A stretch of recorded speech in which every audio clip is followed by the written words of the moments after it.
Dice Tower, episode 433, and Board Game Breakfast, episode 100. Live from Board Game Geek 2015.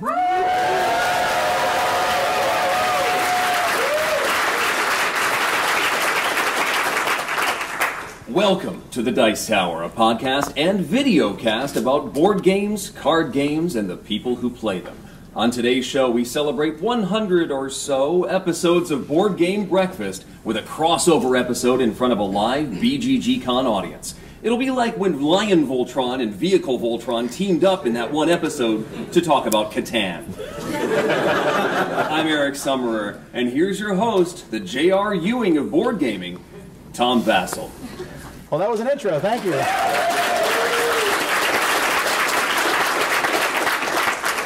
So if you've been here before, you might notice that we've done a 2-minute episode where we had people come up and we threw them off when they talk for longer than 2 minutes. That's very exciting, but I'm ADD and I got bored of it. So also, we started Board Game Breakfast about 2 years ago, and so I thought this would be good to do our episode 100. Now, episode 100 should have happened 2 weeks ago, so I just rearranged the numbers, which really irritated the OCD listeners. Oh, yeah. And I'm so glad for that purpose. So I did not make a mistake. It is interesting the amount of mistakes people think we make in the instance of, you know, like, did you see that thing behind you in the video? Did you notice this going on? We do edit our videos. we don't often miss that stuff. Although you do sometimes. We make tons of mistakes. Oh, yeah. But anyhow, I do appreciate that because I do remember 2 years ago I came here, and I don't know if those people were here, but a couple people came up to me and said, your new show is just not really good, Board Game Breakfast. You know, I don't really like it. It's not doing anything for me. And I said, give it time. And I think I really have a great slate of contributors. Not all of them are here. Some of them are here. We'll have them talk today. But I think they're doing a really good job. And I think it's an interesting show. And it's the kind of show I like, where if there's a segment that's horrifically boring, just wait a minute and it's over. I mean, really. I mean, that's what I do. Some shows that go on for 3 hours have long, boring segments, and I skip the middle of the cabal. But, so we do short stuff, so if we're boring, just move on. So, we have a third co-host with us today, Rich Sommer. Welcome to the show. Hi, thank you. I was hoping for, like, the Miss Ellie of board gaming, Rich Sommer. I'm sorry. It's another Dallas reference. Nobody. You got J.R. Ewing, you didn't get Miss Ellie? Okay. I don't actually get either of the references because I don't have the internet to cheat and look them up anymore. It's just because Dallas, probably. Well, you know, there was this whole shooting thing, cliffhanger. You know, your television history, Tom, it's important. You're right. The stony silence there. You were talking about editing. Yeah. Anyway. I'm doing great today, guys. I'm not tired. I'm firing on all cylinders. I feel really productive. And you're going to lose the poker tournament. And charming and intelligent. So it's going great for me. All right. I don't know about you guys. Let me ask this. We'll start off with our normal Board Game Breakfast segment, what we've been playing this week, which is not actually, but Eric, what have you played recently that you have been enjoying? So I've got a big game and a little game to talk about. Okay. The big game is the new Splotter spelling food chain magnate. All right, well, tell us about the little one. Okay, so the little one, the food chain magnate is the big one from Splotter. You're running a fast food franchise, and you are marketing pizza or hamburgers or beer or soda or something, and you have to get delivery boys to pick up the stuff, and you have to have cooks to make the stuff. It is a deep, crazy game that has all sorts of paths to earn money, and I played for the first time last night with Jason Levine, who looked like he was going to trounce me the entire time, but I beat him by like $200. So. It's a very deep game. It's got a lot of buttons to push. It also has very little luck other than the initial map setup. Everything is related to the players in the game. If you messed up, it's either because you did something horribly wrong or your opponents outplayed you, which if you like that style of game, this is definitely the one for you. And it's probably going to replace a couple of other Splotter titles in my collection. I like it better than the Great Zimbabwe, and that one's probably going on the trade pile. I agree that it looks like it would replace Splotter games in my collection. The game looks really nice, except the board seriously looks like a prototype board. I mean, it really looks like a guy drew it and put it there. Well, it's very basic line art, and they could have gussied it up just a little bit and still made it pretty clear. But the rest of the graphic design is pretty good. It's a nice 50s diner style. They really, this is probably one of the best looking Splotter titles we've seen. Again, that's not an excuse. I understand. I mean, people are like, whoa, it's better than the last one, so what? You know, I mean, when a guy gets up and sings a horrible song, you're like, oh, I wish you'd get better. And after a while, you're like, hey, get into a different line of work. There's no excuse to have badly produced games these days. None. But the gameplay is excellent. It's very, very good. And so the small game... So it's beautiful on the inside. It is. The small game is a small cooperative 10-minute dice rolling game from Renegade Studios. It's called Fuse, and someone's holding it up in the audience right now. You've got a 10-minute timer. There's an app that yells at you every minute or so, oh, you better hurry, we're going to blow up. And isn't that laid back about it? It's not. Sarcastic, go ahead, we're going to blow up. Hey guys, maybe you want to look at fixing the problem. Anyway, you have a bunch of cards that represent mini puzzles that you have to work your way through, and you can do different levels. And you've got a couple of these in front of you. Say there are 4 players in the game, you draw 4 dice out of the bag, you roll them, everybody drafts 1 and tries to place it on their puzzles. So there might be a puzzle that says I have to make a pyramid with a blue, yellow, and then a blue on top. Or all the numbers need to be the same. Or the second die needs to be higher than the first, and then the next one needs to go down again. Something like that. And you can get more complex puzzles the more difficult you want to make the game. And you are quickly trying to achieve these puzzles, clear them out, get a new one, and get through the whole pile. If you can't place a die, though, you have to roll it, and then either everyone at the table gets rid of that number or that color from their board. So not leaving your options open is really bad and really hurts the entire team. It's frantic. I thought it was going to be relatively simple, but even on the easiest level, it was difficult. And you get the sense of achievement and teamwork when you're all done. I think it's exactly what you want out of a quick co-op. So that's Fuse from Renegade. I liked it. All right, Rich, what about you?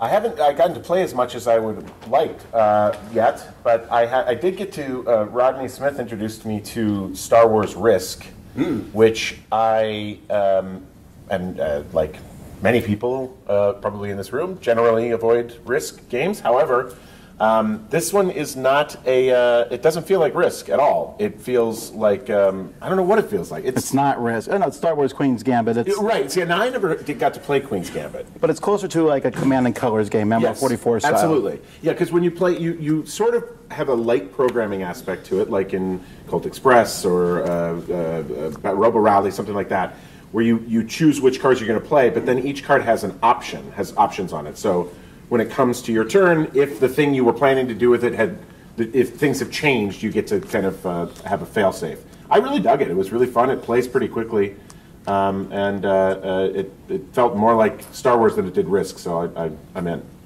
All right. So that's all you played? I also played Codenames. I saw people playing live Codenames. I mean, well, what was like LARPing Codenames? It said. What is that? What somebody down at the CGE booth? It said like Codenames LARP. 8 p.m. Ask Paul for details. Or Did anyone here do that? I think it's happening maybe right now. Oh well, they asked me to do it last night, and I backed away. Does anyone even know what it is? Like what they're? Maybe you have to pretend to be the object on the card. Right, yeah. I am tree. They all stand in a grid. You put a card around your neck, like in your badge, and people talk to you like your card. Okay, so you put a card in your... Figure out what your card is. Oh. So you're putting a card around your neck, he said. And then people talk to you like you're that card. Okay, well, I like Codenames, how it was. Not a change I would have made. No. It's a weird social experiment. It's fine. I'm excited because I got to play more board games here than I played at all the other conventions of the year combined. You're playing a lot here. It's really weird. I have to prove I play games. But I think I played almost 20 at this point. Wow. Yes. Okay. Great. So I'll pick a big and a large, small. The big one I played with Eric was My Village. Now, Village is a somewhat vomit-inducing game. It's not fun. So I didn't go into My Village expecting much. But it has dice. Now, dice bring games up a little bit, but this one, man, it's really good. I was really surprised. Essentially, you roll a pile of dice, which is fun, but the game is essentially about picking a pair of dice and then taking an action that's on the board, and as you grow and build buildings, you have more actions you can take with the dice, and so you're trying to get your options together. It's an excellent game. I like that it has very different strategies that you can take, and they each seem equally viable, and there's a lot of death in the game. It's like an Amerithrash Euro game. Like, kill this person, I don't care about him. But there's also birth. And growth and teaching. So that's good. And death, and lots of death. Apparently on Wednesday it was announced that Stronghold would be bringing this game to America along with that other thing. Brick Wars is the small game I like to talk about. Now Brick Wars is essentially, it's a game that came out at Essen from a small company. It's being brought to America by Yellow. This is a game that comes with a pile of bricks that are not Lego bricks, but they are Legos. Lego bricks. Okay, I know if you say Legos, people yell at you. Like the plural is Lego, right? Or Lego bricks. No, you're supposed to say Lego bricks, not Legos, and then I always get an email from somebody, and we gotta be right. No, okay. It's very important. Very important. It is very important. In this game, they're bricks. So essentially, you have a card that shows you this little thing you have to build. Except you don't build it; you're telling your partner to build it. And in this game, you can pick your partner, which I have found is a critical part of the game. Okay? I was playing with my partner, who I picked because I assumed they were good at games since they review many of them. Who is your partner? Oh, Dan King, the Game Boy geek. Now it turns out that he doesn't know how to put Legos together.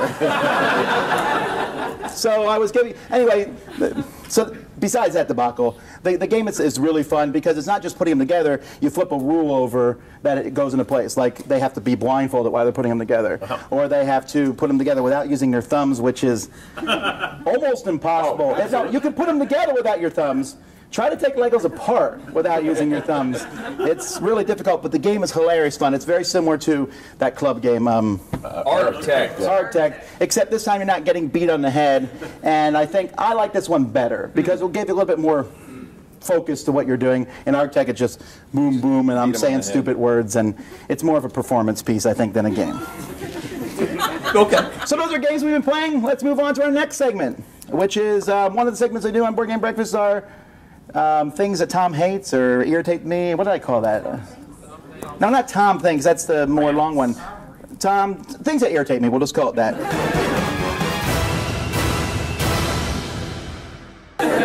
To help with this episode, we have Stephen Bonacore.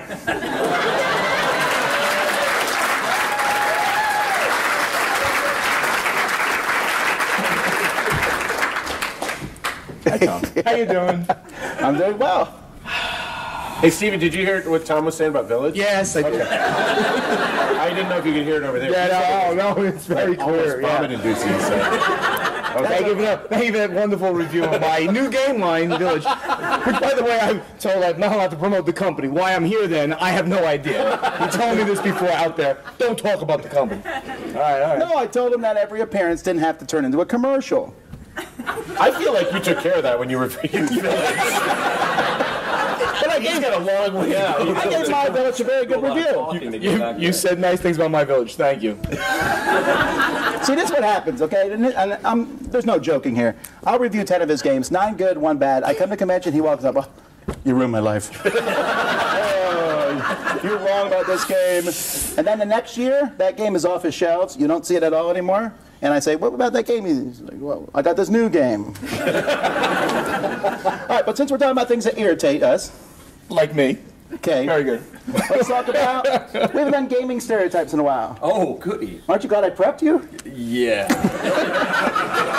Okay, so I don't know what we're doing. Before we go any farther on this, this is one of the episodes. We put a lot of thought into the show. But this is Board Game Geek.con, so I wanted to just relax. So we didn't put any thought into the show. So we're just winging this. Yeah, I'm saying that now because... Obviously. Okay, so we're going to talk about gaming stereotypes. What's a gamer that irritates you, annoys you, that you don't like to play with? Because I'm hoping that you may have met them here at this con. By name? By name? No, if it was by name, we would all say the same person. So... Oh, my God.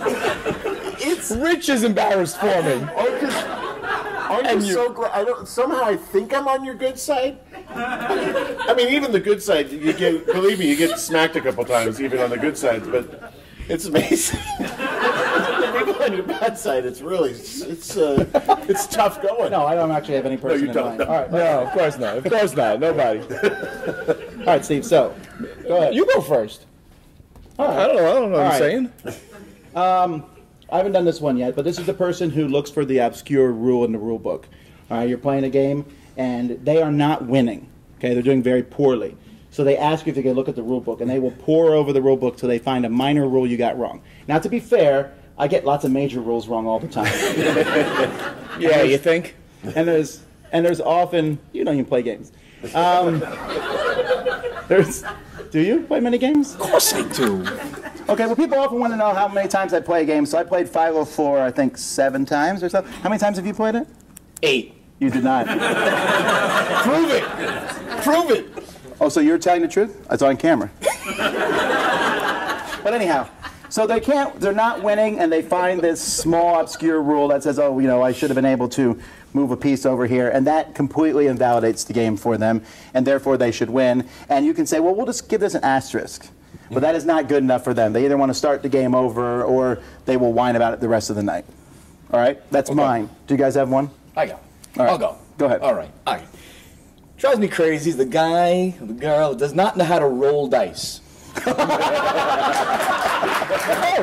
so we know this person. And when I say that, they pick up the dice. First of all, some of them will hold the dice, roll around a handful like ever before they want to roll it, and then they roll it. They're like, throw it across the table. It bounces off, hits 9 things, knocks it off. My buddy Chad, who runs my booth, who's running my booth right now, he cannot roll dice. There's a war gamer that he rolls dice, and he has to throw his hand in the air almost, so the dice have to like roll around in the air first, then hit the table, and then they go all over the place. It's absolutely insane. Sorry for banging the table. We have a person in our gaming group who rolls, and then they set the dice down. Set the dice, yeah. And you keep telling them that that's not how you roll dice. And Vibrate them a little and then let them know. all right, that's a good one, though. Good one. Oh, wow. Thank you, Tom. Feels good, doesn't it, Steve? Oh, very good. Hi, guys, your turn. I haven't found anybody here I didn't enjoy playing with. That's true. I think I'm just putting a positive spin on it. I think I have played with several groups, and I've been following your advice and trying to play with as many groups as possible and joining in games. And when you walk by and see somebody setting something up, say, hey, Eric, you want to play this one? Okay, sure. Let's give it a whirl. And so I haven't found anybody who has been annoying or frustrated me. It's been a pleasant gaming experience throughout the entire weekend so far. And I just want to, this is the best place to just jump in and play. The annoying folks are at other cons.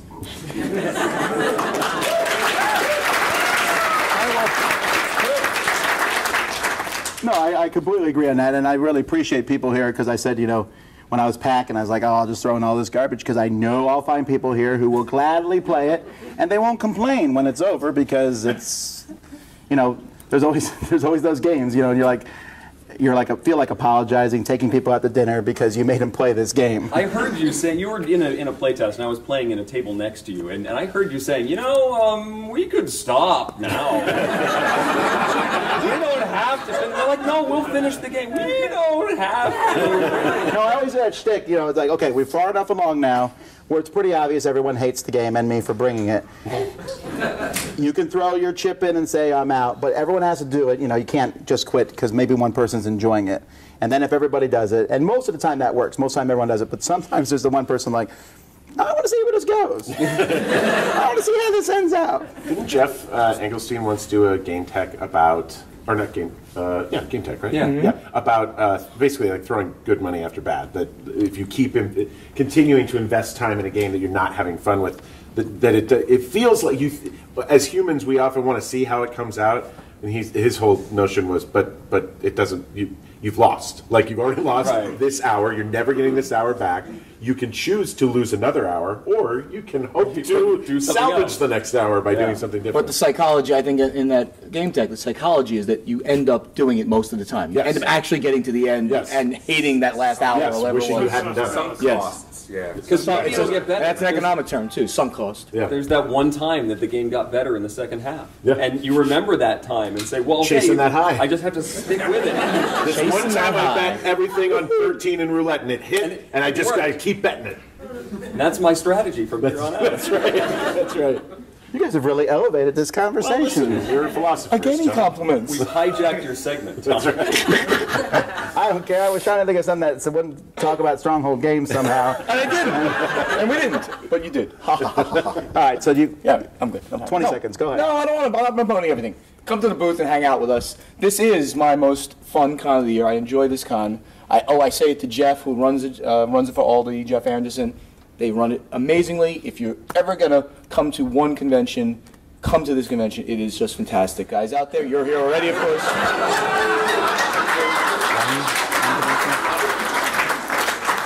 That's getting there. It's smaller. It's on the rise. And it's sold out in 9 minutes. The Dice Tower Con sold out in 9 minutes. I'll be there again this year. You think? I will. You might. Maybe not. I'll be banned. Thank you, Rich. And Thanks, guys. Bonnie, go ahead. See you tonight. See you tonight. Yes. All right, at this time we're going to have a board game blender segment on the show. So Mark is going to come up with a designer, famous designer. Mark Street, everyone.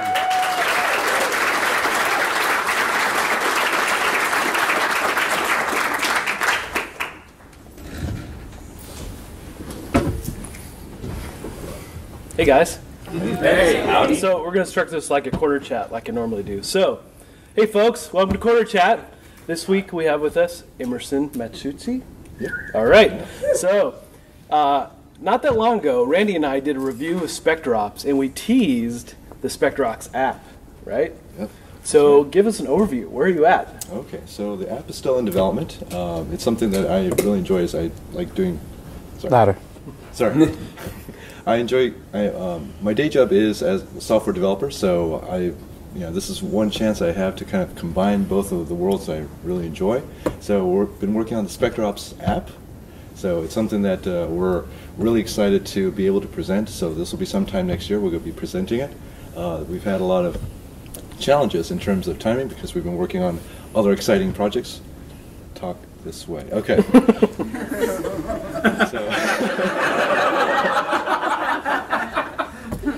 So yeah, it's going to be a companion app. So for those of you who are familiar with SpectreOps, it's going to basically replace the movement sheet, so you won't need to use pen and paper. So we can finally get into the 21st century. Nice. Yeah, that would be great. Yeah. So tell us how the grid works then as you're moving through the app. Okay, so for those who aren't familiar with SpectreOps, it's a grid-based hidden movement game. So you're moving along a grid, and you have your fellow players that are trying to hunt you down if you're the agent, the secret agent that's trying to move through. The app, what the app will allow you to do is to be able to track all the movement inside the app, and as you play the game and as you're tracking the movements for all the players, it will give you a clear view of all the paths and everything like that. So it's going to be something, hopefully it's going to be very visually appealing. Okay, so as the agent, you have certain cards. I'm going to pin you down on this. Oh, okay. Any chance the app is going to incorporate those cards so you no longer have them on the tables? The app is going to be facing you. Yes. So it will have all of the cards. So basically everything that you see in the game, it will be in the app. Okay. The unfortunate thing is that you'll need to, like some of the equipment cards, you do need to tap to let your opponents know that you've used something. So you'll still need to put something on the table, or you could just say, hey, I tapped a card. So you may be able to get away with not using the physical cardboard. That would be great. Fantastic. Now, I know that in our review, Randy tried to pin you down on a time frame, but Yes. can you give us a better idea? Well, we're looking towards about April or May of next year. Awesome. So Great. And you made mention to me off camera that there might be a companion app in the work as well, yes, right? yes, Just yes. yeah. Talk this way. So one of the things that we'd like to do is that right now the app will support as kind of like a companion app to Spectrops, but the framework that we built for that could be used for, say, something a little bit more grandiose. It could be something we can support, like, say, multiplayer online play. So that's one of the things that we're looking into. So you could play, you could play Spectrops online with other opponents, and it could be done asynchronously. Yep. So those are some of the things that we're thinking about. That would be fantastic, definitely. How about iOS, Android? You're going to release all that? It's going to be for both. Great. So we develop for both platforms. That's awesome. Well, we're very excited to see that, definitely. So is it going to be working on both phone, tablet? What's going to be the better experience? I think ideally a tablet is going to give you the best experience because you have you have more screen real estate that you can work with. And it's about the same size as like your paper. With an iOS or like a phone device like your phone, I think it's still doable, but it may be kind of small, but I think we'll find some way to get it to work. That would be great. Awesome. So we might have some features that are specific for tablets and something a little bit different for phones, just to make it more user-friendly and usable on both.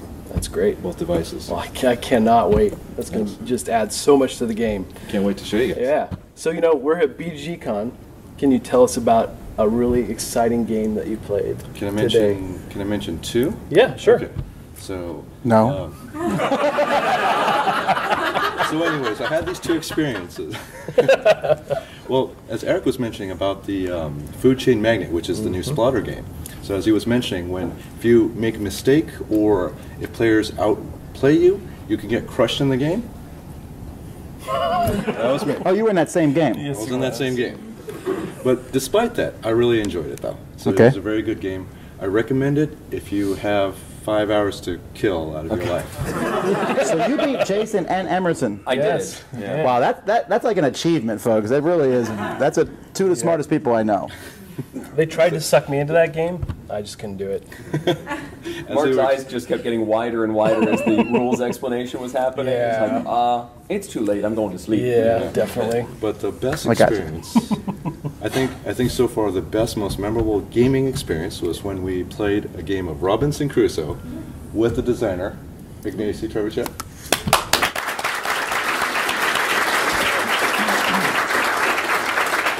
Did you win? Unfortunately, no. No. No, that doesn't surprise me. But we were close. We were close. There were times when I went out exploring, looking for some food. I came back and they moved the camp. So I got lost. That's right. Where'd everyone go? There's a lot of confusion. But we had such a great time. There were so many stories after that.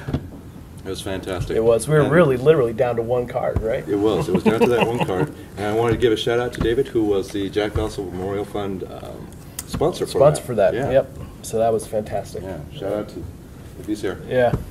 All right. Yep.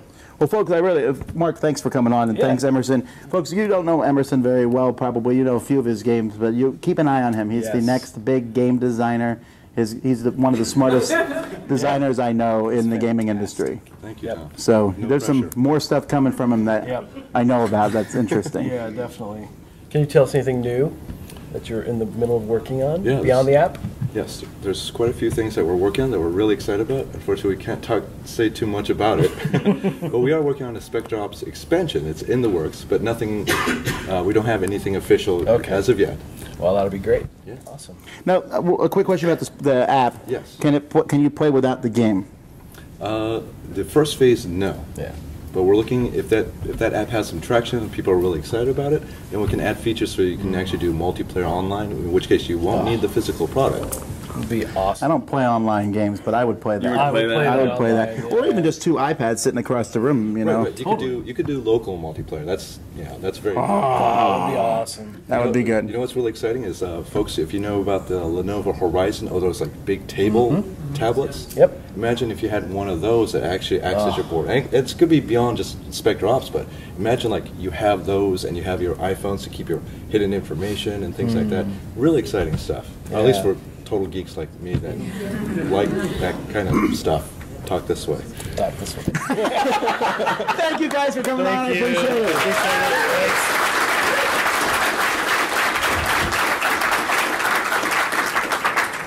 All right, our next segment is Dice Tower Productions. What is coming out this week from the Dice Tower? Now,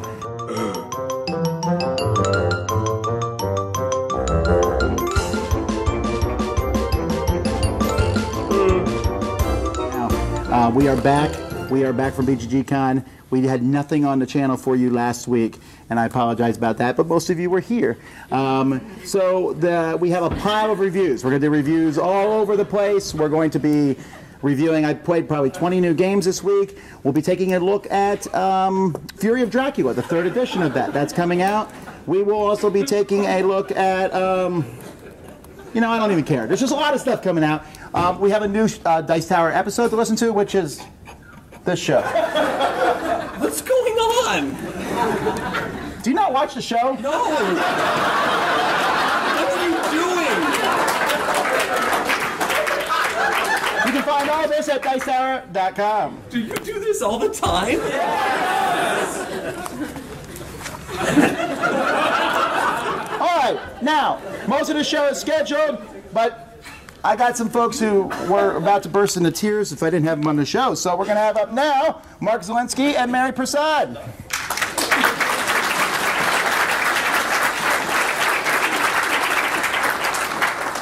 Okay, now you're both in the show, and we can talk about things, but you may not say the word Tichu, and you may not say the word mantic. Okay? Okay. All right. That's fair enough. The word thing I'm going to say is the word hat. It hurts.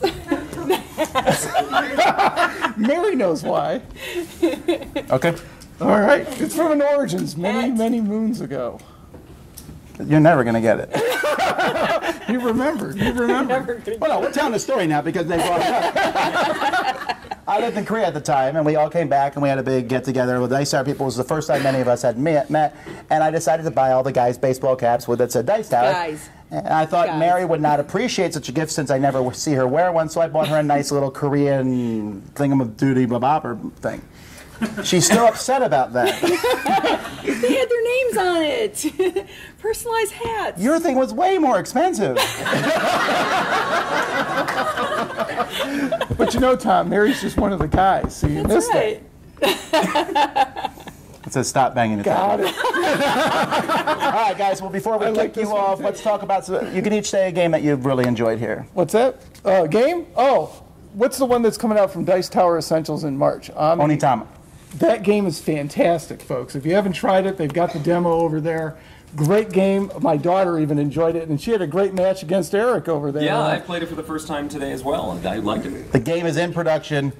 It's at the factory right now. It's coming out. Yeah, they've got the production pieces. This game is great, and Tom, you did a great job selecting that. I just picked it. Okay. It is. It's a great game. So that's my pick so far for the convention. So, Mary? I've got a little series of games. It's the Perplex, I think, is it? Chris Handy. Oh yeah, Perplex. They look like they're in gum packs. They look like the Paco games. I love them. I've only played 2 so far, but they are so cute and they are so portable, and I can bring them, restaurants or whatever, and I just love them. Which 2 did you play? I played Bus and Hugh. Thank you. Those are my favorite too. Those are the 2 I have. Were those your favorites? Yeah, those are the 2 I've got. Yeah, they're both really good. Yeah, I've heard. But it's funny because I show people and they're, that one I really like, and it's not the one I played, and then somebody else will say another one. So it appeals to all different gamers. It seems to be like I think there's a co-op in there, and there's the Bus is a pickup and delivery, and the one we played, Hugh, was abstract strategy.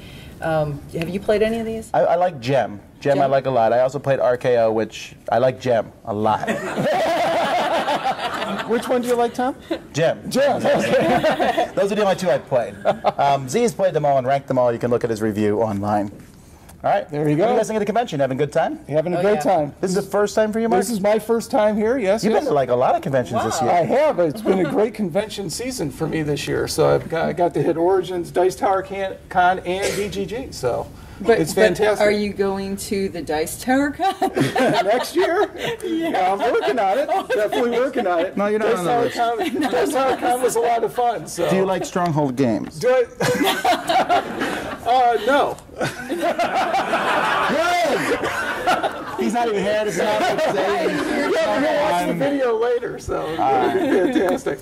But thanks a lot, Tom. We appreciate it. Hey, thanks, guys, for coming. All right. Thank you.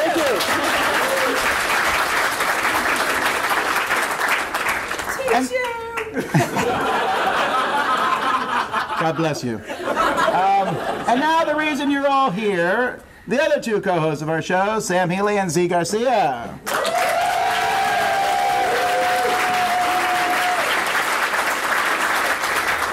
Right. Sam, you're over here, and Z, you're there. Anyone else will come up here. Okay. Get to sit by Eric. Hi. I felt like I'm just like the satellite member of the team over here. No, Z's over there. Like, hey guys. Hi. All right, guys. What games have you been playing? This is both of your first time at the convention. Both of the first time, yes. Go ahead. You go first. No, go ahead. You're not ready yet? Okay, I'm ready.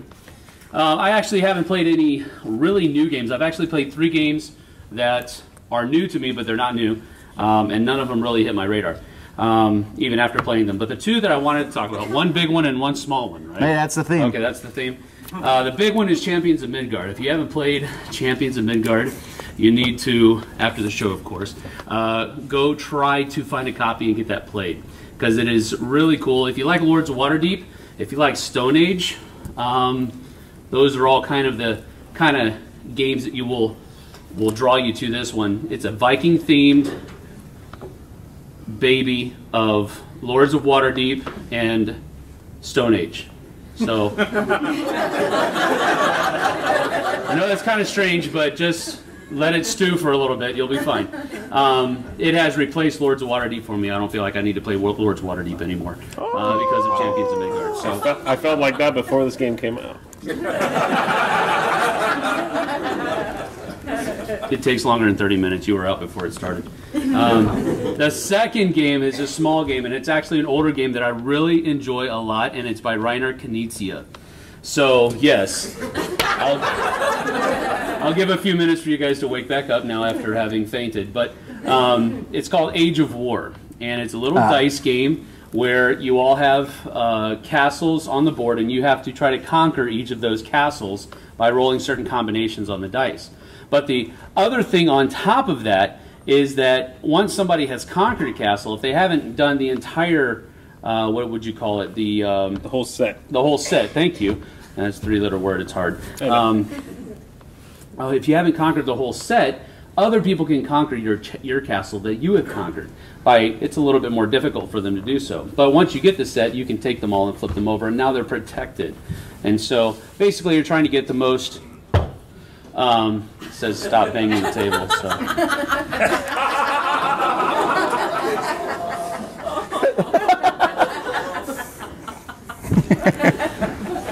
So anyway, that's my small game. It's a little dice roller called Age of War. If you haven't tried that one, you need to try that out too. It's really cool filler. So it's me? It is. Okay, so one big game and one obscure game, right? Small game. Oh, okay. So the obscure game is this tiny little 2-player card game from the Bruno Fedudi, Bruno Catala, called Tomahawk. And wait, Tomahawk? Yeah, like a tomahawk. It's Tomahawk.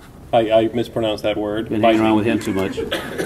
It's a tomahawk. I'll never mispronounce anything. Okay, you say it. Go.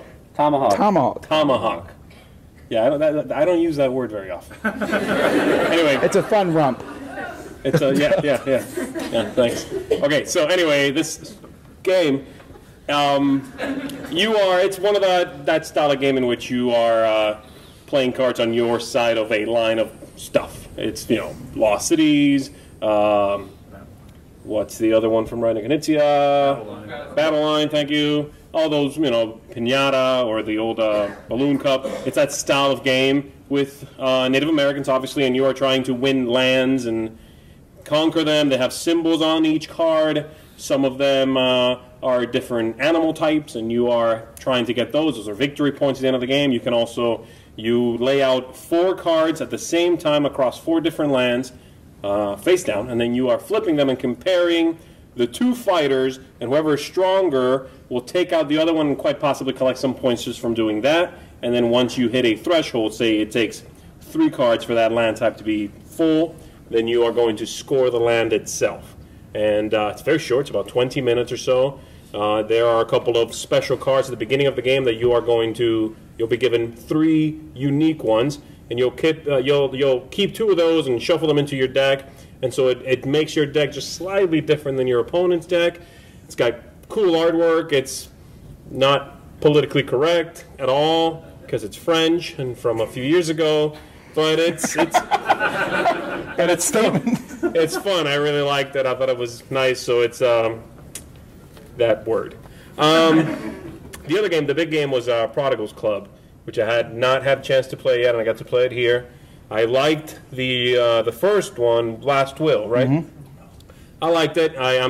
It's not my typical kind of game, but I thought the humor really came through, and it was a fun game. It had some nice worker placement. It was an engaging, interesting game that the theme, admittedly, took it quite a long way. But the Prodigal's Club, I think I like even more because it's got the same theme, but it's more clean. It's a little more, to the throat, and I really like this mechanism that it has in which you are trying to have your family, I guess it is, really drop in the standing in society, and so you're moving these characters on what's basically amounts to 3 columns, and a lot of the different powers let you drop those characters straight down or move sideways down, and they are dropping in status, and it's a puzzle, and you really have to be careful where they end up at the end of the round, because in specific places you get penalized.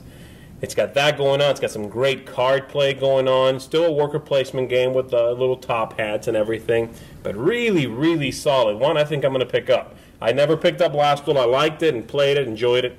But the Prodigal's Club is really, for me, it's an improvement on the original, and I really liked it. If you never played Last Will, the goal of Last Will was to lose all your money. Brewster's Millions. You go in there, lose all your money. So it sounds like you're saying this one you're trying to lose all your respect. It's the same thing. There's actually 3 things you're trying to lose. You're trying to lose all your money.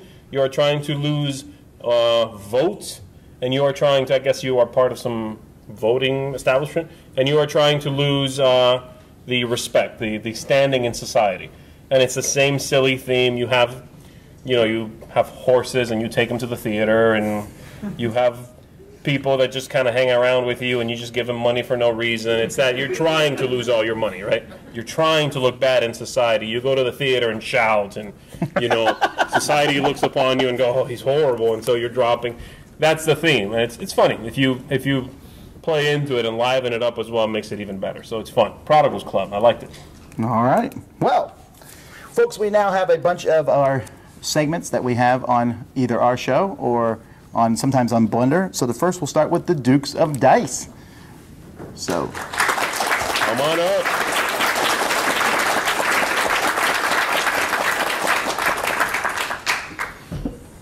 I almost fell, but I didn't. That's important. I wish you had. It's good video. Yeah, I know. How you doing? We're doing well. All right, so we do building blocks. This is where you take a non-gamer, you want to teach them an advanced game, but before you do that, you need to teach the underlying mechanic. So you need a simpler game. So what we're going to talk about is Deception. I forgot for a second there. I was looking at the box. Deception, Murder in Hong Kong. This is the European version. Some visual aids for the breakfast viewers. Sorry for the podcast viewers. This is the European version. The American version is coming out late next month. Will Cult of the Future. I know that's your... I think you can buy it now. Can't you hear it? Not yet. Not yet. Late next month or mid next month or so. So this is, if you want to teach a trader game like Dead of Winter, Battlestar Galactica, Shadows over Camelot, this will teach that trader mechanic, and then you can build on that. So this is, like Sam was saying, this is the baby of the Resistance Avalon and Mysterium, which is really cool. It's a weird baby. It's a weird baby. Yeah, it's kind of a weird, misshaped baby, but it's good. So you've got a bunch of people who are investigators, but among one of them is going to be the murderer. And you're trying to figure out who the murderer is. So you got a bunch of roll cards. And everyone has a tableau of evidence cards and weapons. And so you're trying to figure out exactly who the murderer is, and the murderer is going to pick one of each of those cards. So maybe it's ants. That was one of the clues. And maybe it's dynamite. So we need to try and figure out who that is to help us. One of the roles is a forensic scientist. The forensic scientist is kind of like the ghost in Mysterium. They know who the murderer is, and they're trying to get everyone to figure out who the murderer is and what those 2 items are. So they have to give clues. So you have these different tiles here, and there's a bunch of different words on the tiles. And you have to pick, like this one is the location of the crime. So maybe it's the living room, maybe it's the bedroom, maybe it's the storeroom. And so I'm trying to give clues out as the forensic scientist to tip everyone off. And so maybe it's ants, right? That's what I'm trying to get everyone to figure out. So I'm going to give them clues like outdoors or natural. And they may not be perfect, because it's just like in Mysterium where you may not have the perfect card to give for the perfect perfect item you're trying to pick. So you're trying to get everyone to figure that out. But now here's the trick. The murderer is there, the murderer is playing, and the murderer is misdirecting. So the murderer is saying, oh, no, I don't think he's talking about ants. I think he's talking about this wooden log over here. And so there's a lot of misdirection that you can do there. So what this does is it teaches you how to misdirect. It kind of gives you that feel of paranoia and being nervous, am I going to get caught? And teaches those underlying skills that you can then use to teach some of those heavier games.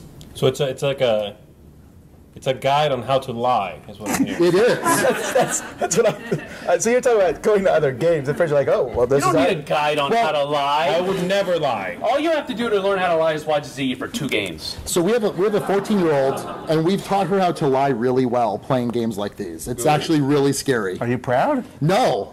Well, unless she wants to be a lawyer. I'm a lawyer, so. And it's, There's nothing we can say there, right? Nope. I think I wasn't going to say it, but if he said it, yeah, that's okay. Well, thank you for coming all on the show.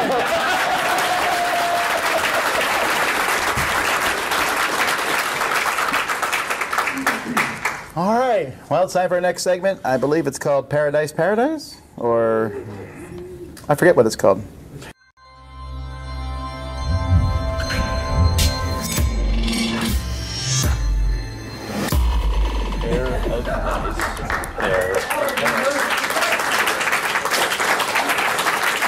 It's this guy. Yes, it's this guy, Chaz Marler from Paradise Paradise. I got it right. Live before BGG audience. That's right. I made it to BGG.con, but so did all of you. We're here. That's right. Guess all that practicing for the convention really paid off.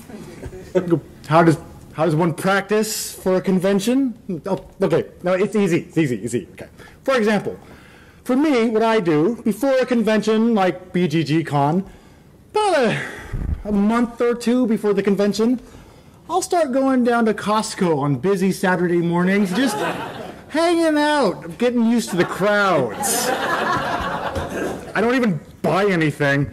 I just wander aimlessly through the aisles, through the cacophony of consumers, pausing periodically at the drums of restaurant-grade mayonnaise to reestablish inner peace. That works for me, for a crowd like this at BGG.con.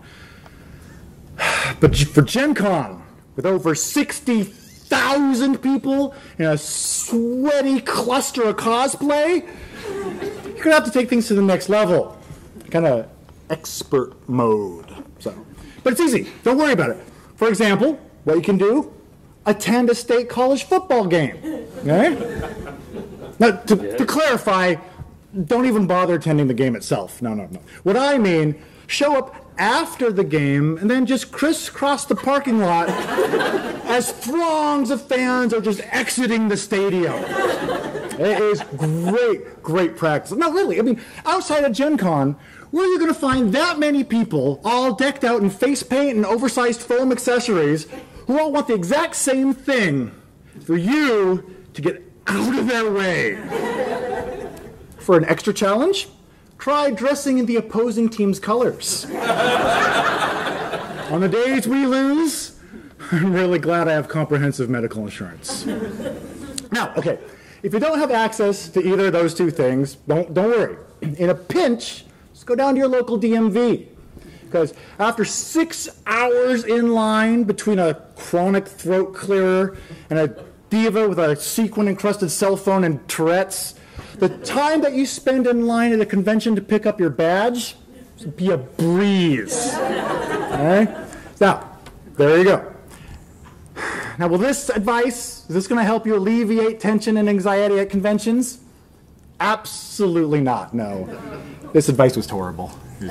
But hopefully you can take comfort that all of us here are here for one thing, to share this hobby that we love with everyone else. So hopefully, keeping that in mind, conventions like this won't seem quite so overwhelming at all.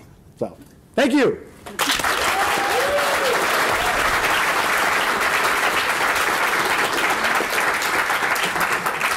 Now, Chaz was one of our captains when we played Artemis yesterday. Confidence gone. Oh wait, you thought you were done. Wait, that was a nice script. Don't get me wrong, but we're going off script here. So get him, boss. Oh,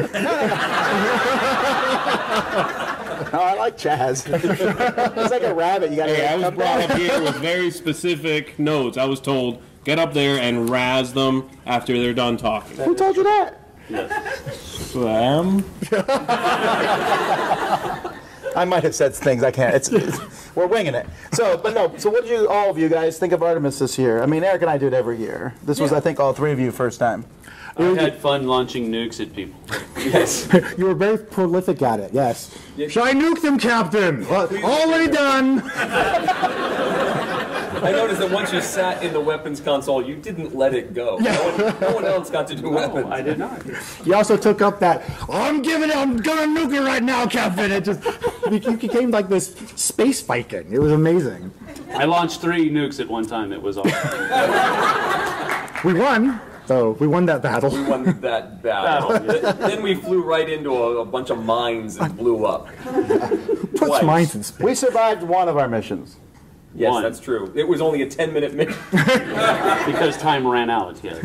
As we Well, that was the communications, and I had no idea what was going on. They just shoved me in this room, and they're like, okay, there's a bunch of computers there, and a screen, and sit there and move this mouse. And I had no clue what was going on, so the whole time I'm going, there's a bunch of ships that are codes, and request rockets? Yeah, sure, I'll get right on that. I don't know. We're being shot at. I think I taunted them by mistake, and now we're being shot at, and I had no idea what was going on. Not my game, I think, guys. Not for me. I will say you made it entertaining to play, though. Yes. Well, I did have access to the red alert button. See, the one thing, when Tom sat me down at that station, the one thing he told me was, by the way, you do have access to the red alert button. That's all I really needed to know, because anytime anybody was freaking out, it's red alert. Red alert.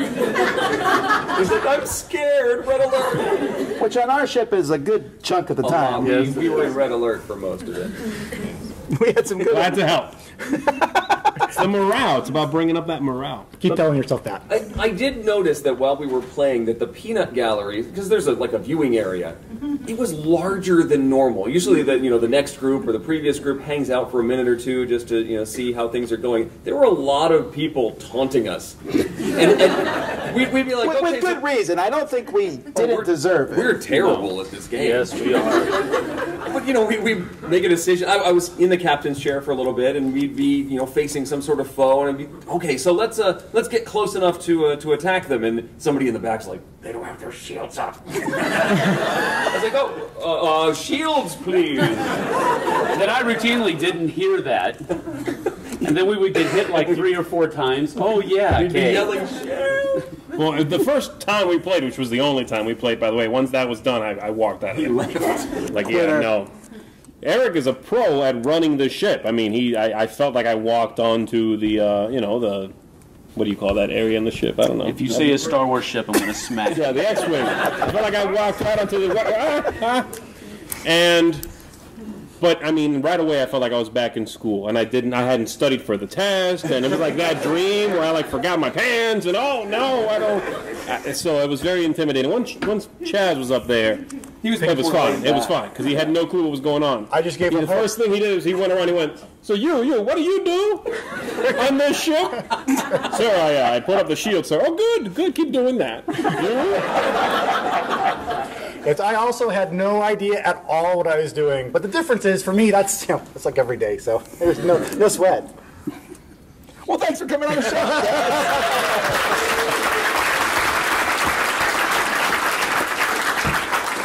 All right, it's time to talk about apps. And that, of course, it would be with Suzanne. Ooh.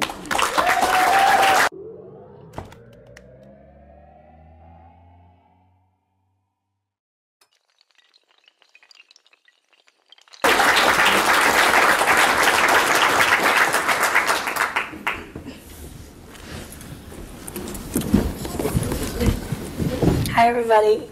I've got the con crud, so excuse my voice. Oh, boy.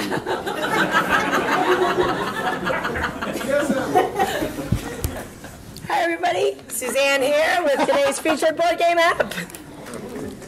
So, one of the apps I've kind of taken a while in featuring is Dominant Species. So I thought, what better time to feature it than BGG.con? Looks pretty cool, right? So what we're going to do is, you all see this okay? I don't think this is going to work. I told you there would be problems. Somebody want to help me here? Anybody? Oh, okay. You and you. Why don't you come on down and help me? Okay, come on down. Come on down. All right, thanks, guys. Appreciate it. Appreciate it. I think they were a little too enthusiastic. Hey, everybody loves a board game app. Come on, there. All right, gentlemen. Now, just to be really, really clear, I just don't think showing people the iPad from this distance is going to work. So I need you to be the app for me. Can you do that? Can you be the app? They're going to nail it. I can tell. It's going to be good. All right. So I have to admit, it's taken me a while to feature the Dominant Species app because it's actually been out for a while. The first release was a little iffy. It had some quirks and a little bit clunky. Had some problems. Was hard to play and learn. But thanks to a recent update, they completely overhauled the app from the tutorial to the UI to all the feature set, and now we have a brand new and improved Dominant Species app that's even better. One of the nice features about, anybody who's played Dominant Species knows that there's a ton of stuff going on in this app, right? And this is a tiny little screen to have all that information.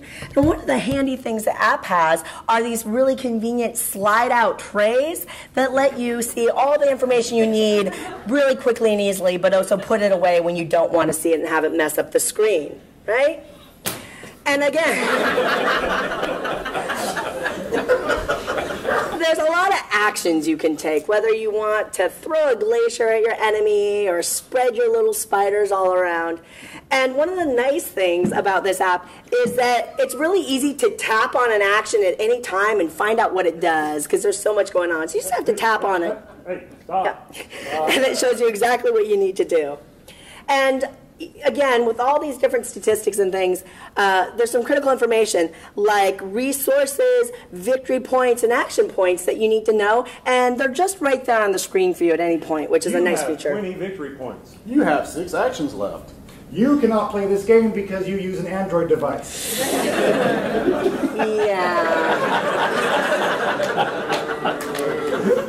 Yeah, unfortunately, the app is good, but it's not perfect. For example, when you load up the screen, you have this big, beautiful button that says online play, right? That's going to be so great. But when you push it, all it says is coming soon. Coming soon. Coming soon. Coming soon. And with all that information on that tiny screen, there's no zoom function, which would be really nice to have. So it's a little hard to see. Now, the app plays really well, and you can play local multiplayer. But if you're like me, you usually end up playing your app solo a lot, and there's only one artificial intelligence, or AI, to play against. I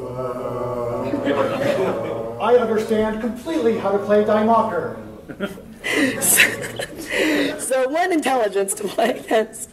And as I mentioned earlier, as wonderful as this app is, it is for the iPad only. You can't play it on your phone, and I'm sorry, the other platforms are out in the cold right now. But with a little bit of luck, for all your Android users, the app will be coming, with Apple. Coming soon. Coming soon. Coming soon. So there you go. That's Dominant Species for the iPad. It's $6.99. It really is an excellent implementation of the game, and I highly recommend it if you have an iPad. Thank you, helpers. I really appreciate it.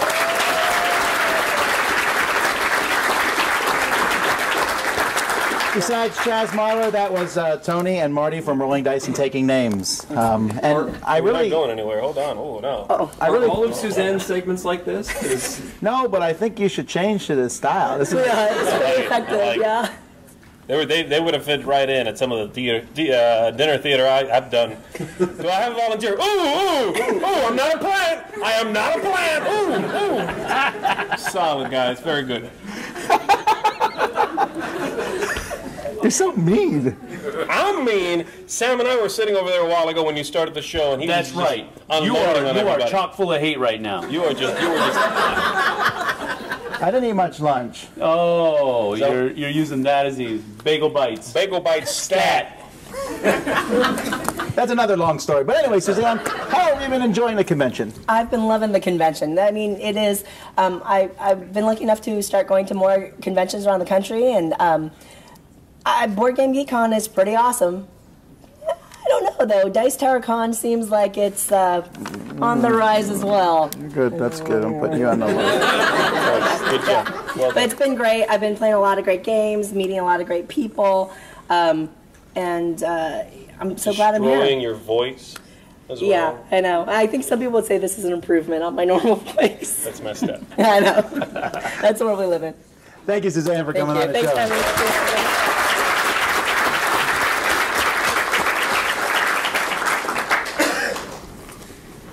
Tonight, at 11 o'clock, we bid you join us in the dexterity area for a sight that you will never be able to unsee. Here to help promote that is one of our contributors. I am. I am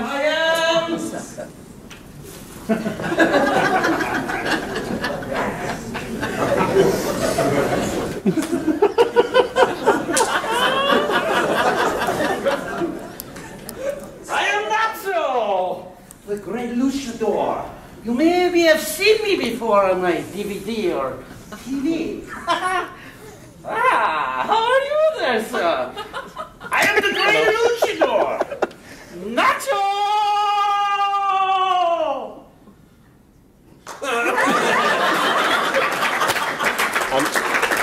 I'm deeply disturbed.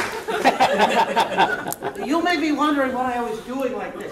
There's this guy. I was in the elevator and I was practicing this. This is my secret move. This is what it does. This is where I get my eagle's powers. You know what I mean? You eat the eagle's eggs on the cliff, and then you get strong and get great moves. Okay, so I was practicing this in the elevator, and this guy was in the hall. And guess what he does? He looks at me. And he decided not to go in the elevator. What is with this? I thought this was a friendly convention. So those are my eagle's powers. I am going to bring my eagle's powers to roost. I will be the greatest of all wrestling battle toppers. Look at us. What's going on? Now be afraid. I'm deeply afraid. What's happening? There will be a day they will remember the name Luchador. They will remember Nacho. Remember that time when I was in my glory? Yeah. Yeah, and they were calling out my name.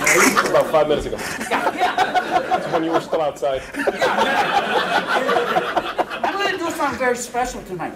If I win and become the greatest of all Luchador battle toppers, I will rip my blouse. I need to start practicing now. I know.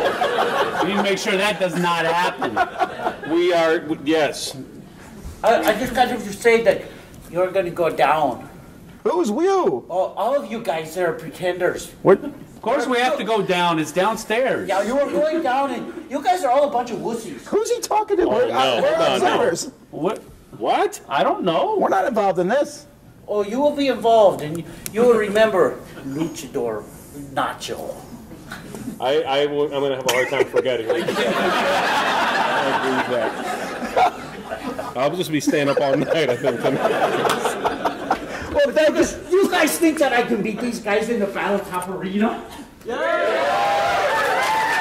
See, the crowd is spoken. They remember me. They like my costume.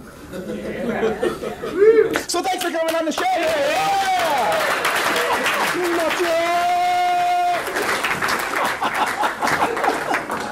I remember when I had some sort of control over the show. I don't know what's happening anymore. It's the board game breakfast mashup thing. I would like to say that's the oddest thing you'll see tonight. But that's probably a lie if you're going to that Battling Tops tournament. True. Yeah, come on out though. It is an entertaining thing. That's what I've heard. I don't go. I keep being told like fragments and pieces about this thing. I know it's a Battling Tops tournament, which in and of itself is already ridiculous. And then I just hear like snippets of story. Like they have this whole backstory that I haven't been here before, so I don't know. And so I'll just catch a little bit like, oh, or the players of paint. What is it? I don't know. And so like, oh, pop, and oh, yeah, so this rival team is gonna, and no, there's this guy with a snake on his face, and I'm like, I don't know what you're talking about. I have no idea what's going on. I'm kind of scared. Yeah. I'll be honest. They included this in this email list, and they're just like talking about stuff. I muted that months ago. You did? Yeah. Oh. Be glad. It was scary. I had no clue what was going on. Yeah. I'm kind of worried, Sam. I'll be honest. Our next contributor is Ryan. Right.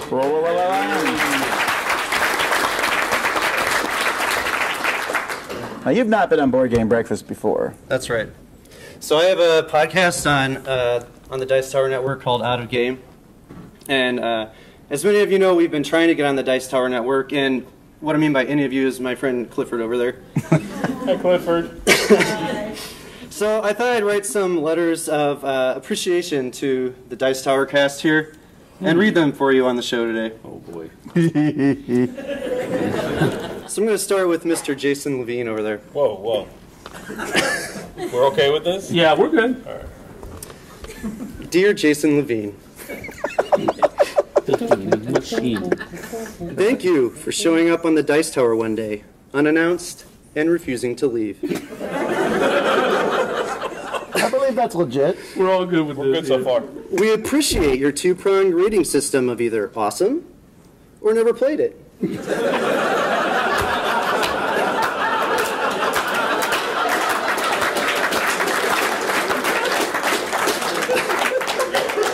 It is our hope that one day Tom will actually give you that free t-shirt he promised long ago, if you'd agree to just help out a little. Sincerely, the Out of Game Podcast.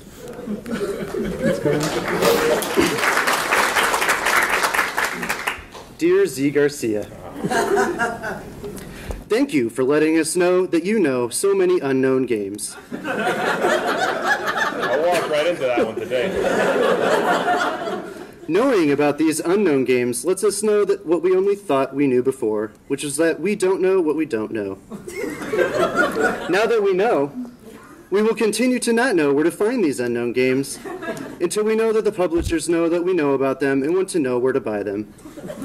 We just wanted to let you know that we know that you know that we knew not about these games, and that knowledge led you to let us know about them, to which we hope you know that we are grateful. I would just say thank you. You're welcome. Sincerely, the Out of Game Podcast. Dear Sam Healy, thank you for the following past, present, and future contributions to the Dice Tower in their respective order. Past, kicking Joe Stedman off the podcast. Not my decision. Present, bringing back the saying, see you on the flip side. You're very welcome. Future, not punching me in the throat. Under review. Sincerely, the Out of Game Podcast.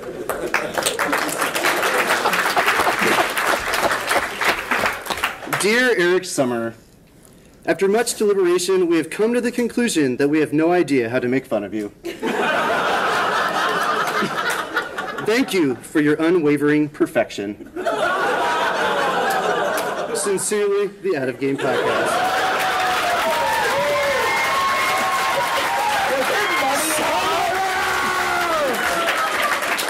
We have footage, do we not? I believe we do have We footage. have footage. We'll get in touch with you later. Wait, what Perfect footage? and mighty. Oh, no, nothing. Forget it. No one said anything. Please continue. Jason, you can let me know what's going on later. Dear Tom Vassell. There it goes. You already got the perfection one. Thank you for increasing the vocabulary of gamers around the world. Words such as randomosity and longevity have a rightful place next to butthurt and manspreading in the Oxford Dictionary. We simply desire to express with the utmost of sincerity that you have our entire-heartedness gratuitude. Sincerely, the Out of Game Podcast.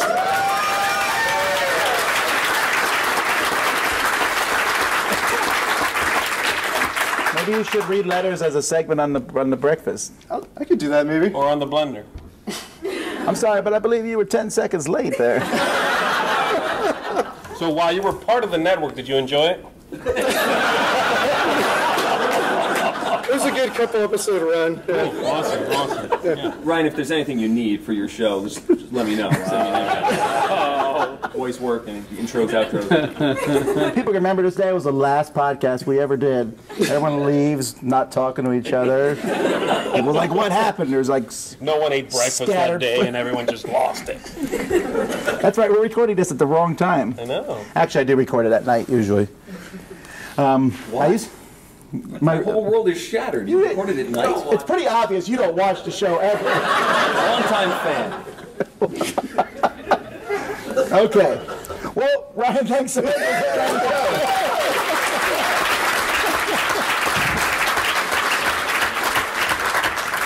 right, it's time for my Tom Thinks segment, which I'll try to keep shorter than normal. But I just wanted to talk today a little bit about Board Game Geek.con and my thoughts on Board Game Geek.con 2015. Now this one disconcerting himself stuff. This one was interesting. I mean, this was, I'm bringing Sam and Z to see it for the first time, and just to come and I know that they cut it down a little bit from last year, although I can't tell. It seems just as crowded as it was, and there's a lot of things going on. A lot of great games, as Eric said earlier. Steal My Thunder. I haven't played a game with anyone who I would not like to play a game with again. It's been a lot of fun, and I still think the system here, just need a player and grab a thing is great. Registration line was a little long, as always. It seems like it gets longer every year. The main hall seems to be crowded all the time, especially at night. Hard to find a table. But it is interesting that they opened the rooms 25 on each floor, and I thought no one would do that. I mean, why would I go to a room when I can sit in the middle of the hall and just bask in 1,000 people staring at you?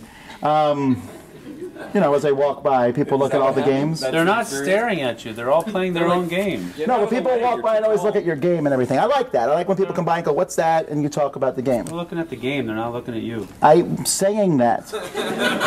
Dude, Tom thinks. Well, you can come to the convention now too. Anyhow. But I do like those rooms. They're pretty neat. There's candy in one of them. I'm not telling you which one. Which one? What? One of the 25s? The one that floor we're on. There's an elevator. It wouldn't take you long to check all of them. But Nacho, go do an errand for me. But overall, I've been having a really good time. We had a good time. We go out to eat at the good restaurants as normal, but just spending time. This has been the most relaxing con of the year for me, because even though I love Dice Tower Con, we're hosting we're running shows and doing things. This is the one event we're doing right now, and as you can see, we put an incredible amount of work into it, even to this. But I had a lot of fun, and coming here is the last con of the year. It's the last hurrah. There's a plethora of good games here. I like that the hot game room is not dominated by any one game. I'm seeing people play pretty much everything. I wouldn't go by the hot list of Board Game Geek games, though. I saw Rodney Dangerfield's No Respect on there. It's really messed up. The reprint's out. That's what kind of ironic, actually.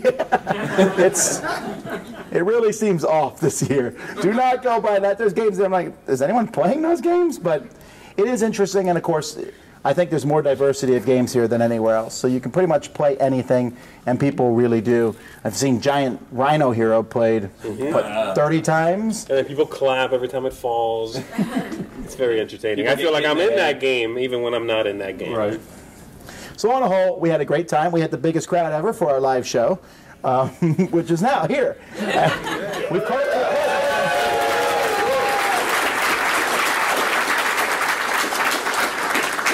So overall, a good time. Thanks to all the people who came and said hi to us. Thanks for all that. We are going to be here still tomorrow, and hopefully we'll get some more gaming in, because we have nothing else scheduled for tomorrow except more gaming, and I'm still kind of mind-boggled with how much gaming we're getting in. So that's a lot of fun. Now, though, we're going to move on to questions. And, of course, I always do my questions with Jason Levine.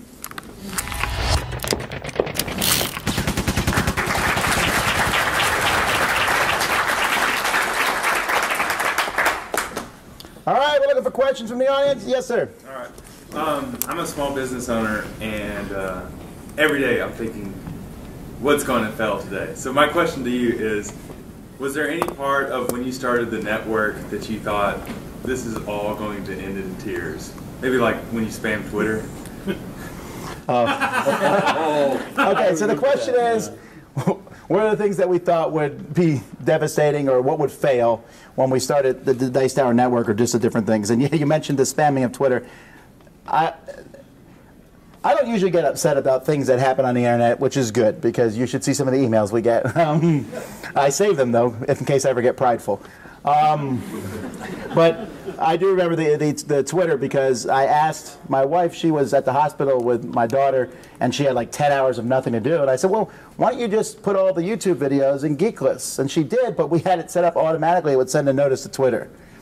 And hundreds of people emailed and unsubscribed, and the whole thing crashed because they were getting hundreds of notices. And I was really unhappy, and I said, we'll never recover from this.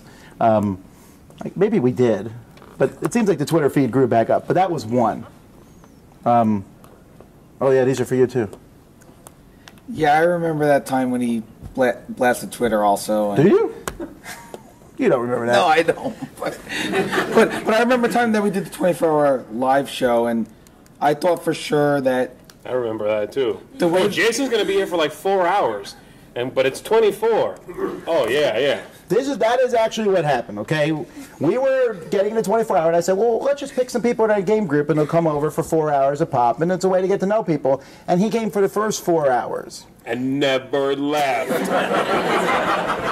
That sounds like an exaggeration, but it really is true. And when we were done, he was outside going, you guys want to do something else? Maybe a little filler, Wait, stop pushing me out. Yeah. So I really did think that might have been the downfall of the network, but luckily it's been surviving. Okay. Good answer. Any other questions? Yes, ma'am. So I got engaged last night. Congratulations! He's not here right now because he's getting a drink before playing poker tonight. So, but we're planning on having a board game wedding, and I was wondering what board games I should include in the library there that are accessible to people who have never played these types of games before. All right, the question is, she got engaged, she's having a board game wedding. What game should you put in the board game library at this board game wedding that we wish we could have had? I actually did this for my my college roommate when he got married. They did it as an after-party event. They wanted us to bring a bunch of games. And the things that work the best are the things that are the simplest to explain, that you can even just set on the table and walk away and not have to teach. Because the last thing you want to do during your reception or after wedding event is teach a bunch of games. So stuff like Loop and Louie, dexterity games, stuff that people already know. As much as we sort of, turn away from the mass market stuff, you can get good mass market games that people are familiar with and that they're going to be happy to play. So Monopoly and Risk? Not saying that, but Jenga, dexterity games, simple card games, stuff that you can print out a one-sheet of rules and leave it on the table and not have to teach it. I agree. I was actually thinking the same thing, dexterity games, and I would actually do just dexterity games because of the visual appeal that every table is going to have. You can hamster roll and put that on a table. People are going to want to come over to that table. Or Bamboleo, or Jenga's fine. Anything like that is both a centerpiece for the table. We can talk colors later and everything. But and Jenga pieces are actually going to be our guest book. There you go. That's great. That's pretty cool. Yeah, it is. Jason? I'm tearing up right now. One thing that I would do, and Tom's going to hit me when I say this, but... Oh, okay. I would head over to the AEG booth because they have a special wedding edition of Love Letter just for people getting married. Okay. I was actually going to say that, so we're on the same page. So, see, he could hit me because I said it first. He really wants to be hit right now. I know, it's weird. Is his character in this Battling Tops thing like a real masochistic, weird character or something? Is he supposed to get smacked? Hit me! No, but I mean, yeah, like the mass market games is good. I would recommend Love Letter if you want to have somebody to go around and teach that, because it does, but it's very thematic. And you can get Love Letter copies of that, and AEG will certainly probably get on board that, because they love to be involved in anything that helps them market. So. They'll probably make a love letter about your wedding.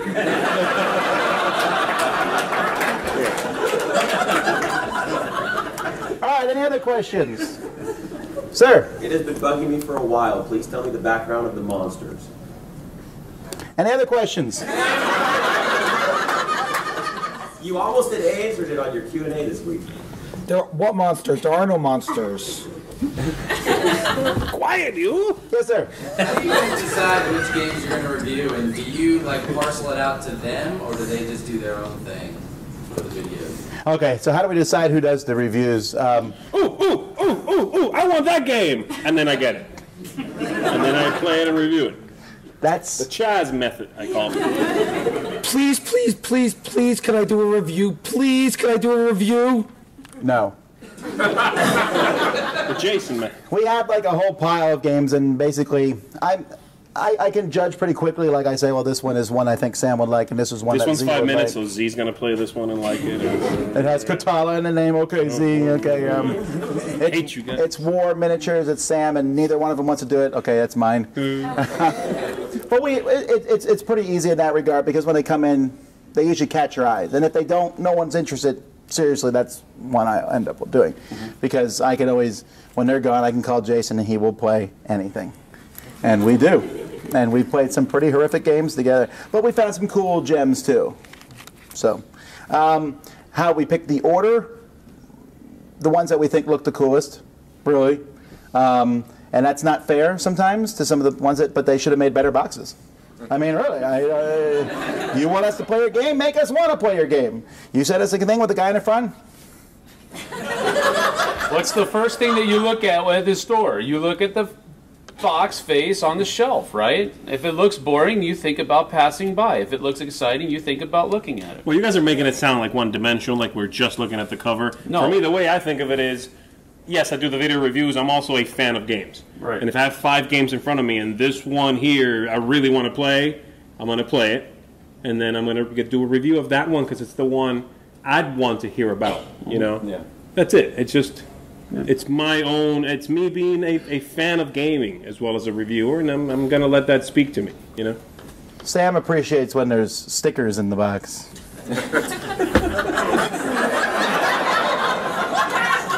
It never fails. Hey, we're going to open some games today. They came in yesterday. Let's get them open. Okay, I'll pick, I don't know, that one. 15,000 stickers that need to be put on blocks. It's happened, what, 5 or 6 times since Gen Con. You're really good at putting the stickers on. Like, he'll put them on the exact center. I just hope that they don't go over the block a little. And if they do, whatever. See, You're really good at it. So Sam's in like a catch-22 there, because if he doesn't do the stickers and I do them, it really bothers him. And I have to redo them anyway. It's like when your dad asks you to shovel snow. You do a bad job, and he's like, all right, whatever, I'll do it myself. Sam, I have a couple games in my collection that are in shrink. Do you think you could help me with some stickering? A couple games in your collection? Stop lying, Jason. Okay. Since you brought that up, let's talk about Star Wars Carcassonne. Okay. Okay, so this is the story of Star Wars Carcassonne. We went to Essen, and I brought back a copy of Star Wars Carcassonne, but they didn't have one, so they gave us the one that was the demo copy that had stickers on it and everything. Oh, cool, all right? That's an excellent thing. Yeah. Well, Jason, no, they gave us a new one. Yes, I first got the new one. They gave us a new one. They gave Jason the one with stickers on. Well, that bothered him because it was slightly used. So he wanted to switch it with the new one. Now, I don't understand that at all. I mean, not even a little. You don't have to do any work. You don't have to punch it out, put the stickers on. So he wanted to switch it with the shrink one. So for several days we refused because it was funny. But we finally allowed him to do it. But Sam required him to open up the game out of shrink and punch out pieces. And did he sticker it too? Yeah, he stickered it too. I didn't make him do We that. would not.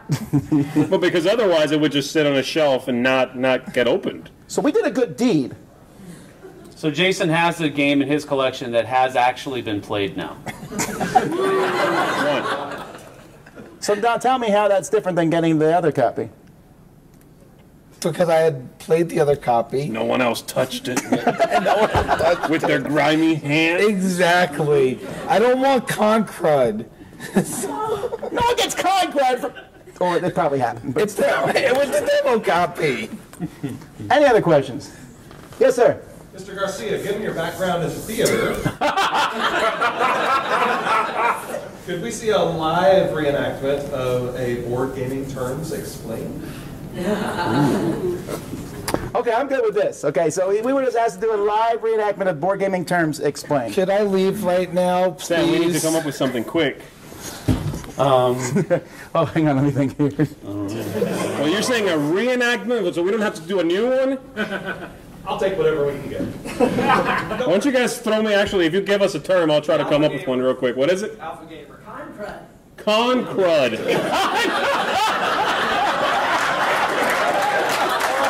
All right, here. I'll get you up and stand up. Okay, that's good. We'll do a little brainstorming here. Okay. So con and if crud anybody is- has an idea for con crud, I want to go with con. I feel like I'm now back in. There, no, just stay there. Sam's going to sit next to you. On that side, that's like. I'm back in improv. Okay, so con crud. Oh yeah, we got to switch seats because of this. All right, so the way we do these is we focus on sit Sam in there? first, and we'll go to Z in a minute. And I'm about to fall off the stage. And then normally we set up a game, but it's not really set up, so don't check for that. Okay. So Concrete, Sam's playing a game. Maybe you're coughing on the cards, and then you hand him the card. Okay, And then I he like hits it. you. I Okay. like it. Does anybody have cards? This is actually that how I we can do cough this. on? Except I'm behind the camera laughing, and then we mute that. This is my card. That's your card? Yeah. Toss it up here. Just toss it.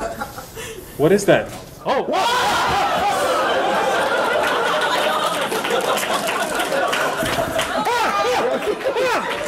What is happening?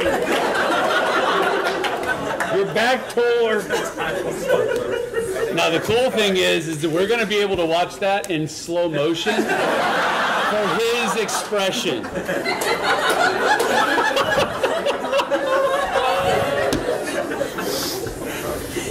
All right, so. No, why don't we do this? Why don't we do what? Since it's time's up. Yeah. Why don't I act like I'm giving you? Uh-huh. And then every time you like cough in my direction in my face. Uh-huh. And then pretty soon I'll have enough of it. Okay. Okay. Normally this takes a little more preparation. I might get actually hit. We actually you use can hit 2 the or tip of 3 the hat if you takes want. and then stitch them together. Okay. So, all right. And can somebody do like a little music? Someone other than Jason. Yeah, anybody who can carry a tune. I wasn't gonna say it, but please, anybody who can carry a tune. You can all kind of do it mildly, and it'll sound like a cacophony. Go ahead. Okay, here we go.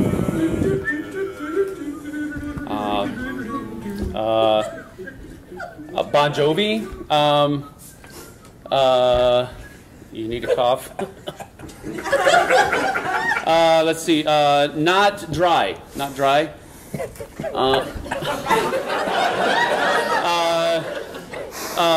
Sliding backwards. Not now, but later.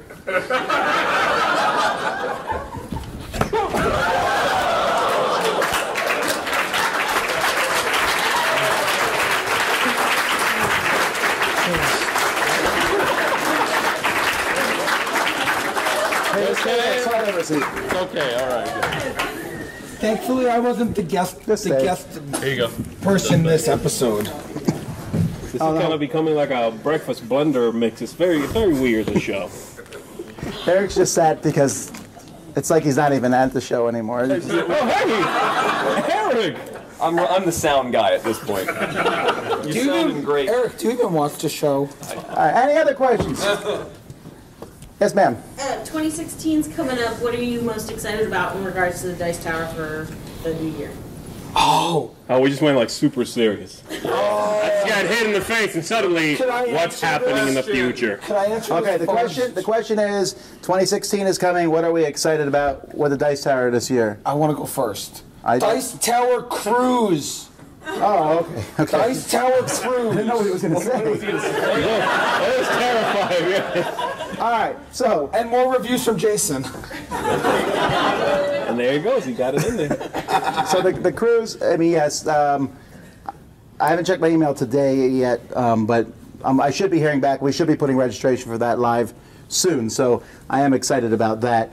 But on the Dice Tower note, one thing we're really eager to get new audio equipment. All right, we need better mics. We want mics that we can bring to conventions and plug into the sound system. We want mics that for, like when we do our top 10 lists, we just need better sound equipment all around, as I'm finding out, slightly expensive to that. But that's our next step. We're also, well, we would like to keep our jobs, so we're going to be running a Kickstarter. I'm really excited. We have really good promos. I've been even working here lining up some more of those. You've seen a couple of the promos. There's one that I know you're particularly excited about. Yes, yes. I think you guys are going to be excited for the Kickstarter. I'm excited. And so, other than that, shocking. It's awesome. All these promos are awesome. I have to say that. I'm looking to obviously continue to expand, and we have some ideas in that regard, but we'll wait a while to do that. One of the ones that I'm working on is possibly a sister channel to the Dice Tower. That's all I can talk about right now. It's not that big of a deal, but there's just different things that are in the works. It's just all about our sisters. You know, everyone on the panel, we'll see their sisters playing games, talking about them. Yeah, you're right. That does not sound that exciting. But that's where we are right now. We usually do things little by little, but we're always looking for new ideas and new things coming up. We're establishing some pretty good relationship with publishers. I mean, Sam is now at the end with Games Workshop, so we'll be seeing more stuff from them as time goes by. And we'll find out what else happens. Dice Tower Con, I'm excited about. But honestly, I'm mostly looking forward to Thanksgiving and Christmas. And next year is still next year. Any other? We'll take a couple more questions and we'll shut down today. Sir. So I know that one single top whatever's list is always going to have a certain amount of subjectivity, but the Pandemic Legacy has been rocketing up the BGG top list like no other title ever has, not even Imperial Assault. And there's been a lot of discussion about whether a legacy game should be put side by side with non-legacy games because their playability of it is a little bit more limited. How do you feel about that? All right, the question is, Pandemic Legacy is shooting up, I don't know where, do you know where it's at? I want to say it's 10 today. It's at number 10 on Board Game Geek, and there are some cretins who think that it should be allowed because it's a certain type of game on the show, and so objectively, that's the question. But we're mean. Yeah, we're mean. Yeah. Right. No, but in all seriousness, I don't really care what kind of game it is. Is it a game? Yes. Done. There you go. It's fine. It's okay. Why does it matter that much? I guess that's my question. Does it really matter? It matters what game is in first. No, it doesn't actually. Like between 1, 2, 3, and 4, are they all? Does it matter which one's in first? They're all good games that a lot of people like. What are 1, 2, 3, and 5? I know 1 is Twilight. What's 2? Terra Mystica. Garbage. No, Terra Mystica is awesome. Garbage. Terra Mystica is awesome. What's the third one? What's number 3? Puerto Rico still. Caverna? 4 is Through the Ages. Okay, 5? Puerto Rico. You guys are like really good geeks here. She's checking her phone. Come on. You guys are so good. No. She pulled it up that quickly. Yes, that's good. Oh, okay. Pandemic Legacy deserves to be there. It's amazing. I thought it was better than Pandemic, and obviously we're not going to do spoilers, even though I'm hoping that everyone's played it by now. But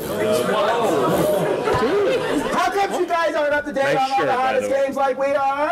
yes, but Paid for it. even me, Some of us. who cares about being shrink wrapped, who cares about that, I was so nervous to rip something or do anything. The first time, anyway. the first time. Like halfway through, he's like, ooh, give it to me. There's a certain amount. That's how much fun it was. Yeah. I have, by the way, played through that twice now, completely, with two players. Copies. Two different obviously, yeah. Both covers, though, and there is a slight difference, actually, between them. So, but I won't tell you what it is. Yeah, their numbers just went up. Give me that money! No, they're identical. I'm kidding. Please clarify that. They are identical. Except for the cover. No, and I played through it the second time again. Obviously, I played just with two players. I let some of the choices go on to the other person a little bit, like the really important stuff, but it was a blast the second time through again. The game is spectacular. So you've played this game 34 times now. It was 17 and 18, I think. Oh, 35. Wow. That's a lot of plays for one game. It is. It is. You'd think What's he wrong likes with that? Pandemic or something. No, there's nothing wrong with that. That's an impressive thing. Yeah. All right, we'll take one last question. Yes? How did you guys feel when you found out that Dice Tower Con was sold out in 9 minutes? Shocked. Terrified. Or the question was, how do we feel when Dice Tower Con sold out? Super awesome. 10 minutes. In all honesty, I felt bad for how many people were upset that they couldn't get in, because we sort of saw this coming, and tried to deal with it and grow at a pace that would allow people who want to come, but a lot of that stuff couldn't be fully put in motion until next year. So we knew that it was going to sell out. But that fast, and especially for folks who have come year after year and built the event and everything, you feel bad, but there's nothing that could have been done differently to allow more people to come into a space that only holds so many people. Yeah, you gotta live with it. Now we thought it would sell out pretty quickly. In fact, we were having a bet on how many days it would take, and it is somewhat of a self-fulfilling prophecy, right? I'd say, hey, get it, it's going to sell out, so then people get it because it will sell out. So there's some of that too, but really that's all we can do. Now next year we'll go to 3,500. I believe it will sell out then too. Hopefully somewhat slower. Really huge stuff. 45 minutes. That's my bet for next year.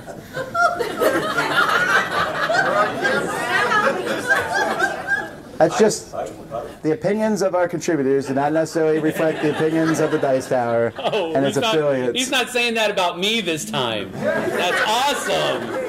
Oh, wait. But I'm excited about it. I'm excited the new hotel is amazing, and I'm excited, and I keep thinking about the future, and it will be good. But, again, thinking about right now, I'm glad to be here. There's still another day here. And, again, I'm really looking forward to the next month when there's no conventions. Conventions are great, and they're fun, but it's time for us to rest. And so you decided to add one in December. Yeah, that's true. The cruise is next year. It's in December. It can hold 2,000 people. We want to fill the whole ship with our people only.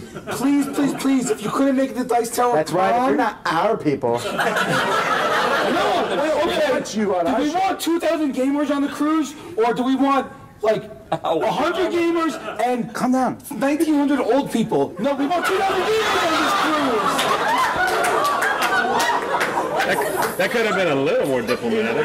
Say that disclaimer People again. leaving the room now, Jason. All right. Okay.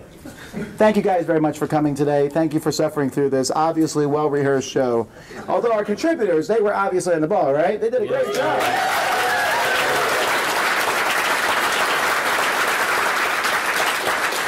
Before we end, I did get all the contributors, right? Did I miss somebody?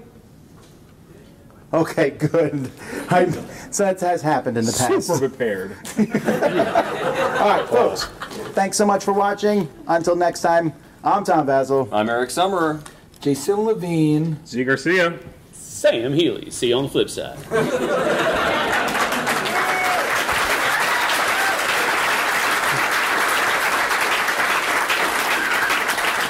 Thank you guys. We appreciate you for coming. Have a great time. Can I do the ending? Eric needs to do the end. It's like the one thing I get to do in this show. Oh, you're still here, Eric? Okay. Here we go. Thanks for listening. Promotional consideration has been provided by game publishers in the form of review copies of games. This episode, number TDT433/BGB100, was recorded on November 20th, 2015. Coming up next week, how do you handle board game hype? Find out what our contributors have to say. Support for this podcast comes from listeners like you. Thank you for your continued support.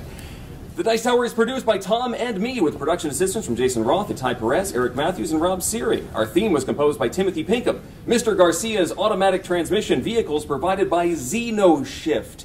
And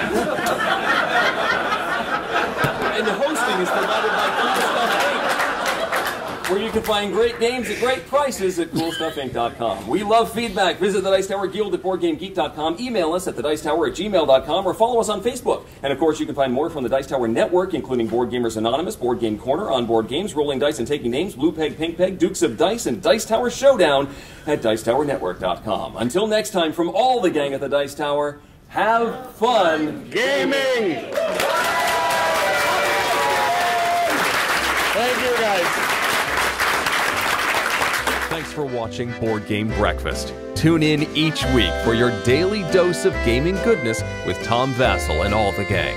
Until next time, I'm Eric Summerer, and you've been watching Board Game Breakfast, a Dice Tower production, sponsored by Cool Stuff Inc., an amazing place to buy board games. Cool stuff in stock at CoolStuffInc.com.